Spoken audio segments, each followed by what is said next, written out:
All right, I guess it's time to have class. So if we look at our syllabus here and see where we are, we're on how to reduce pollution. That we will finish today for sure. We are just a tiny fraction ahead of the pace, and so I will do some of the things in interest rates and cost benefit, but I'm not going to prolong them. Then we will make it to green accounting and sustainability. So we'll make it through all of them. I thought we were going to be about 2 lectures shy. We're not. We'll make it through the whole thing. The last problem set is due before Thanksgiving. I've thrown whatever, but it has a lot of problems on it. And so if you are waiting for next week to do it, that is a bad mistake.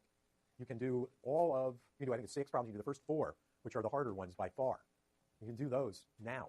Don't try to do them Monday night. That'd be a really bad idea, for there shall be no help on Monday night. Whereas if you try to do them now, there's some things where I can imagine you get stuck, and then we're all around and you can ask us. So please start that thing now, as if like the first half of it were due this week. That would be a really superior way of thinking about it.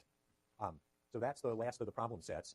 I will talk about the last set of topics. Hopefully I end Tuesday. Maybe I'll spill a little over Thanksgiving and have to talk for another half period at most. And after that, after Thanksgiving, we have 2 classes before Dead Week, both review. Then we have Dead Week. You guys going to do something for Dead Week? Yeah, they're nodding. They'll find a session for you on Dead Week, and I will be around. I'm not going anywhere. So if you want to come in and ask questions or make me re-explain things, I'll certainly be in my office all of Dead Week, and you can write and say when you'd like to come, or you can wait till Friday of Dead Week when my office hour is. But I'd be perfectly happy to see you at other times as well. So that's it, and then we have until whenever our final exam is, which is right here, right? Yeah. So final exam, we're going to have our usual drill. You're going to bring a couple of blue books. You've seen 2 of my exams, so the final is 1.5 times as large as either midterm. That you should easily be able to do in 3 hours, right? There'll be no sweating of, I got to read more sentences. Yeah, because there's only going to be, I hope, 2 hours worth of work for a 3-hour exam. That should be okay. As usual, I prefer if you showed up with, some pencils, some pens, a straight edge, and 2 or 3 blue books in case you make a mess out of one, and everything else I consider extraneous, and we will pile on the sides of the room. So it'd be just as well with me if nothing else came. I think we will probably decide where we want you to sit. Yeah. And so when you walk in, the TAs will point out a seat to you. We're all scrunched together. I guess I could have asked for every other seating, could have had a giant room, but I didn't. So I trust we'll make do. So are all of those things clear enough? You know what you're supposed to do? Yeah. Okay. So let's see if I can go find our lecture, which I immediately set up. We could have the graduate lecture instead. No, you don't want to do that. Let's come down to where we were. All right, we should go from here.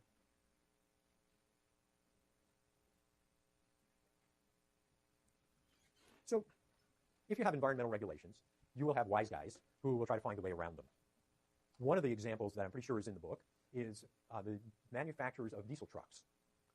They had a problem in that they wanted to get good mileage out of their engines, and they needed to meet requirements on how much NOx they emitted. And they came to an amazingly wonderful solution. They took the engines and tuned them so that they would meet the right amount of NOx per grams per mile of NOx, met the EPA requirements for grams per mile with these engines that were specially tuned, and then tuned them the other way to get the maximum mileage and sold them tuned for maximum mileage. They got caught. Collectively, they paid, I believe, $1 billion. So that was a pretty fair fine.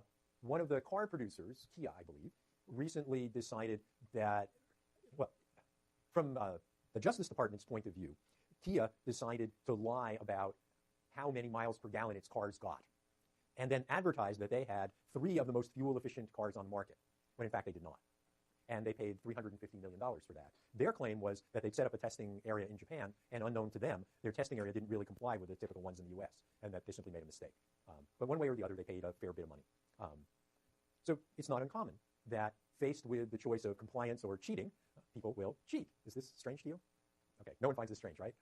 No. If you want to keep the environment clean, that means you have to put money into stopping people from cheating, and it's not a trivial affair. So let's see what the slide says. Firms cheat because of the money. Is there any doubt about that? Okay, we accept that it's true. Firms behave because of the expected penalty. Does anyone want to debate that? Well, come on, there ought to be a little debate on that one. Do you necessarily obey the rules because of the expected penalty? When you obey the rules. We won't talk about how fast you go in your automobiles, or the fact that I have yet to see someone stop for a stop sign in the last week in Berkeley. I've been riding my bicycle home, and it's now a point of pride to look at their wheels and see if anyone stops. One person stopped in the last week. Real stop like I made you do in auto school. But what else might make you obey rules? I mean, you're just going to accept that the only reason why you obey the rules at all is because somebody might stop you and fine you? Is that true? Are the rules you obey that you obey even if they wouldn't catch you? What?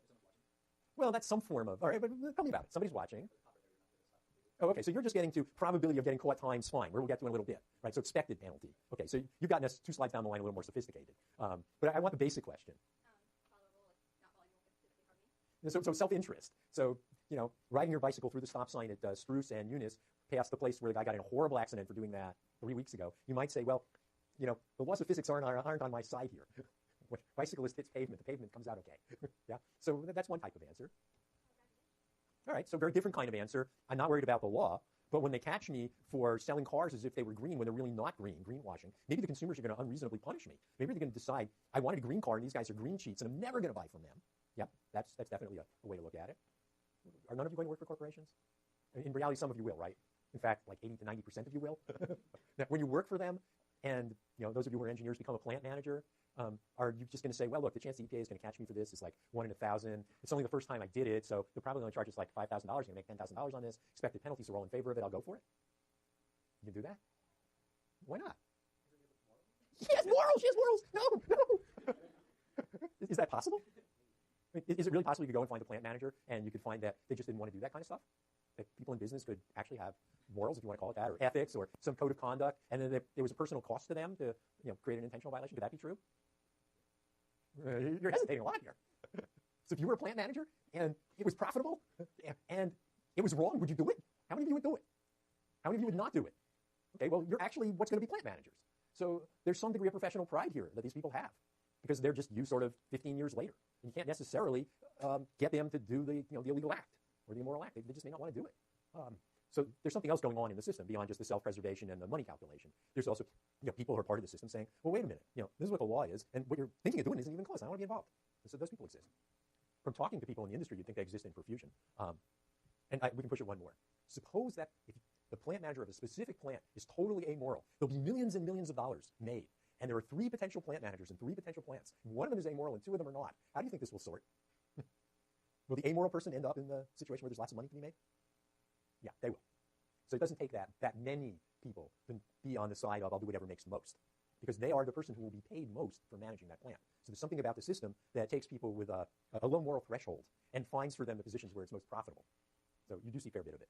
At any rate, those are the possibilities other than money, which is all we'll talk about. So suppose you really do have someone in some plant and they violate. Well, what really happens? Well, first of all, you got to find them. So it's not so easy that somebody's sitting there looking. If you're a huge polluter, like a refinery, then you have continuous emissions monitoring on your premises. And if you violate the air regulations, there's an excellent chance it's going to be detected. If you were a smaller firm, then there's a very small chance you're going to be detected. So monitoring costs money, and therefore it's not uniform at all. If you are detected, then that only happen with some probability. For instance, if you spill something and it smells terrible, then people will probably call up in California and you'll be detected. If you spill something, and although it's pretty awful stuff, you manage to sweep it up and not tell anyone, then maybe you won't be detected. It's only probabilistic detection. But once you detect it, you still have the problem of some long and drawn-out administrative law procedure. And that's not easy for the agency. It's costly to them. What usually happens with the larger plants is a plant has an accident, plant self-reports. There's a U.S. database, by the way. You can go look at and find every reported incident. And you can look near you if you like. So all these incidents would be logged. And then they would simply negotiate an answer. They'd say, look, we blew it. We spilled an extra so many gallons of something or other into the air, into the bay. It happened because this machine broke. We fixed it. It'll never happen again. Well, it will, but that's what we tell them. We're on the industry side. And they agree on some penalty. And you pay up. And life goes on. Nobody spends a lot of time at it. But if you had a major catastrophe, like, say, the BP blowout, it's still in the courts. Right? It's not completely done yet. If you look at the timeline of the Exxon Valdez, it was more than a decade. That meant that the United States had to sit there with a team of attorneys for a decade. And the other side did too. So this thing of, we seized you, we got you red-handed, it's not over. There's still a lot of work to do, and that is a deterrent to having the government force you to pay a fine. They'll very likely accept a small amount of money now rather than a large amount of money and a big fuss. So eventually the penalties determine the firm pays, or the firm litigates for a decade or two. The key concept for us is expected penalty, and that is the probability of being caught and fined, really. I said being caught, but probability of having to pay the fine times the amount of fine. A great example of a fine that was too low was the Blue Laws. Blue Laws come from the Puritans, as in Oliver Cromwell. And the idea was that people shouldn't go out and do terrible sins like shopping on Sunday. So New York City had Blue Laws when I grew up, and that meant that the major department stores couldn't be open on Sunday. Now, that seems strange to you, I understand, but that was the way it was. Eventually, the stores realized that the fine for being open on Sunday was $75. Macy's on Herald Square is an entire city block about 7 stories tall. So a $75 fine was not a big deal, and at some point, the firms just started violating the law. They just uniformly violated, and they took the law off the books because it was silly. But that's what will happen if you send the fine too small. People will just violate and pay the fine. That makes sense. I guess by the time that happened, people didn't think it was immoral to shop on Sunday. So here we go, and we got our standard curve again. But here I've done it in emissions, right? Instead of abatement, this is in emissions. So emissions go up this way. Here's my my power plant, and I have a marginal benefit from emitting. Why do I want to emit? It makes my costs go down.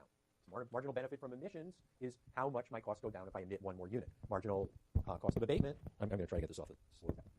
It's cold in the office, but it's hot in here. Marginal cost of abatement is the other way. So marginal cost of emissions and marginal cost of abatement are just the same graph going in two different directions. And you will actually take one and turn it into the other in your homework. And probably never again in your lives will you do that exercise. So here's the standard, right? And what happens if you emit more than the standard? Well, the marginal benefits are positive all the way out here to about 17. So why wouldn't you go all the way out here if you could get away with it? You would. So what would happen if there were no standard, or if you could safely get away with violating the standard? You would take your emissions all the way out to the end here at 17. What would your benefits be? The area under the marginal benefits of emitting curve. And I've done it from the standard on. So here's the standard. And if you don't think you're going to get caught, what do? You come all the way out here, and what are your benefits? The colored area, the area under the marginal benefits curve. So that's what would happen if you just did this unrestricted. You go to 16,600 tons. And the other thing to notice here is the marginal benefit of emitting at the standard is $1 and a penny. That's just where the curve intersects the standard. The story I've been telling for the last little bit is if you emit more than the standard, we will fine you. So you can emit up to the standard for free, and after that you have some expected penalty. Here are the pictures drawn with an expected penalty of $1.50 a pound. If that's the case, they will comply, will they not? Look what happens if you don't comply. Let's say you go all the way out here to 16.6, so you could try it with things in between too. Go all the way out to 16.6. The light area is your benefits beyond the standard. But how big is the penalty? The penalty is between 5 and 16.6, 11.6, times the price, the expected penalty, $1.50, and it's both areas. And so your expected loss from being a non-complier is the darker colored area. And you will comply. That's the story the way it's supposed to work. What about a lax regulatory climate? So let's suppose that you had a big refinery industry and you didn't really care about breathing very much. And that would describe Houston, Texas, or at least it used to describe Houston. What would you do as a government? Well, would you want to have vigorous enforcement of the Clean Air Act with lots of monitoring and local air pollution officials ready with their noses ready for the least leak? Is that what you do? I don't think so. I think you would say, well, we've always grown up here in the chemical refinery industry. That's what we do. That's why we're here. And if we kill that, then there's no reason to be here. And, sniffing, huffing gasoline isn't that dangerous. I mean, you only end up brainless, but you feel warm. And so maybe we just won't send our inspectors out much. Oh, we'll have inspectors because otherwise the feds would get upset with us.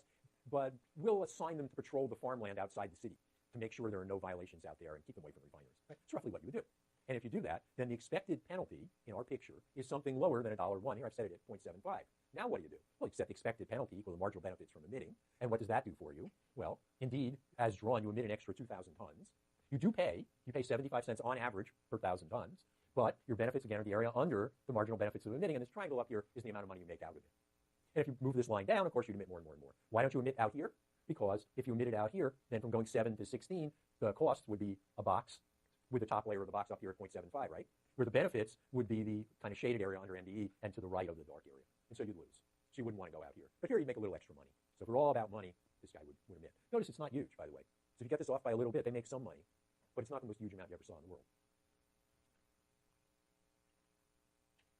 What stops a plant manager from doing this is that they will come after you personally. So if this is a willful violation, as in, hey, Emily, if we retune the boilers a little bit, we violate the whatever, but we have some really good orders we could fill, and that would, it's a lot of money. It would make us this triangle, I don't know what it is, 25 cents times 2,000 tons, 25 cents a pound times 2,000 tons. That's enough to take care of our Christmas bonuses many times over. Okay, I'll do it. Right? That's a willful violation when they go in and they get your emails. What's the chance they'll get your emails? Let's just be clear about this. If you write an email and it has to do with something criminal or has to do with a civil violation and there's actually a law case, how likely are they to get your emails? Very likely, nearly 100%. Anything you put in email can and will show up in court. So take those fingers and bind them together with a little bit of tape and use the telephone. I mean, comply. Right? So if it's willful, they will come after you personally. That's a bad thing. They come after the firm. What do?